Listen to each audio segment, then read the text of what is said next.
We operate on amazing people here at Methodist Hospital, but it's not every day that you meet someone like Anna. Anna is a true survivor and wonderful person who had the unfortunate experience of going through the Holocaust. Survived that and has made it her mission to essentially spread the word about the Holocaust and what she had to live through. You know, there's some children, they never heard even what Auschwitz was. And right now we are practically the last generation in the Holocaust who are still alive. I get very much satisfaction that I can tell the children my story because I want them to not happen to them what happened to me, so they know what hatred can cause. Because God didn't do this to us, it was people who did all this to us. I don't feel like my life is finished. I have so much still to do. So Anna's condition coming in, she couldn't walk a whole lot. She was very short of breath. She would have exertional chest pain at times, even though we knew the arteries of her heart were completely normal.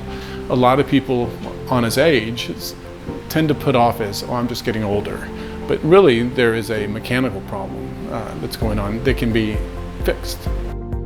So Anna was a good candidate for transcatheter aortic valve replacement. The TAVR procedure essentially is a way to replace someone's heart valve without having to surgically open their chest. With this procedure, we use catheters to engage the valve and then replace it with a bioprosthetic valve. There are a lot of people that need to have this done, but they were just too high risk for a big open heart procedure where they open the sternum, expose the heart, and then take out the old valve and put in the new valve. With this procedure, obviously less invasive for sure. And recovery time was about a day to a day and a half, where they come in one day, get the procedure, go home the next day.